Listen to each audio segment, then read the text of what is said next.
அனைவருக்கும் வணக்கம். நாம் இப்போ காண இருப்பது கடகராசிக்கான குரு பெயர்ச்சி பலன்கள் 2025. கடகராசிக்கு 12ஆம் பாவகத்தில் குரு வருகிறார். 12ஆம் பாவம் விரயஸ்தானம். 12ஆம் பாவகத்தில் குரு வருவது சுப விரயத்தை ஏற்படுத்தி தரும். திருமணம், வண்டி வாகனம், வீடு மனை வாங்குவதற்கு, சுபமாக செலவு செய்வதற்கான தருணம் ஏற்படும். 4ஆம் பாவகத்தை குரு பார்வை செய்வதால் வீடு, மனை, வாகனம், செல்போன், விலை உயர்ந்த பொருட்களை வாங்கும் வாய்ப்பு ஏற்படும்.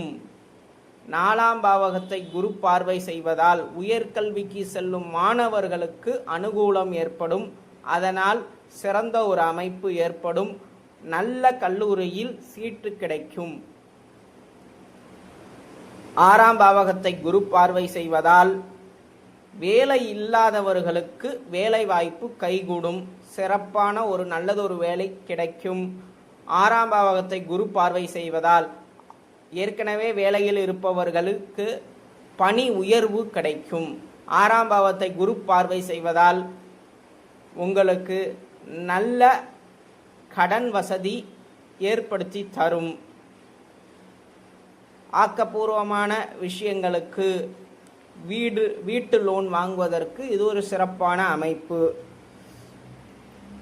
8ஆம் பாவகத்தை குரு பார்வை செய்வது யம பயம் விலகும். திடீர் அதிர்ஷ்டம் உண்டாகும். வெளிநாடு செல்ல வேண்டும் என்று நினைப்பவர்களுக்கு வெளிநாடு அனுகூலம் ஏற்படும். கேதுவும் 8ஆம் பாவகத்திற்கு வருவதால் சிறு தடைக்கு பின்பு வெளிநாடு செல்பவர்களுக்கு சிறந்த அனுகூலம் ஏற்படும். 2ஆம் பாவகத்திற்கு குரு வருவதால் பொருளாதார விஷயத்தில் கவனம் தேவை. குடுக்கல் வாங்கல் விஷயத்தில் கவனம் தேவை. 2ஆம் பாவகத்திற்கு ராகு வருவதால் பணத்தை கொடுத்து ஏமாறும் அமைப்பு ஏற்படும். ஆகையால் பணம் கொடுக்கும் போது கவனம் தேவை. கடன் கொடுக்கும் பொழுது கவனம் தேவை. நண்பர்களுக்கு பணம் கொடுக்கும் பொழுது கவனம் தேவை. கடந்த கால 2 வருடம் அஷ்டம சனியானவர் உங்களை ஆட்டி படைத்தார். தற்போது அவர் பாக்கியஸ்தானத்திற்கு சென்றுள்ளார். ஆகவே தொட்ட காரியம் தொடங்கும், எடுத்த காரியம் வெற்றியடையும்.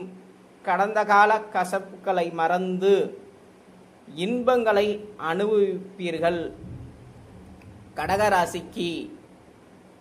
கடகராசிக்கு 2ஆம் இடம் சிம்மமாக வருகிறது. சூரியனார் கோயில் சென்று வருவது சிறப்பு. தனம் பெருகும். சூரியனார் கோயில் சென்று வரும்பொழுது தனம் பெருகும்.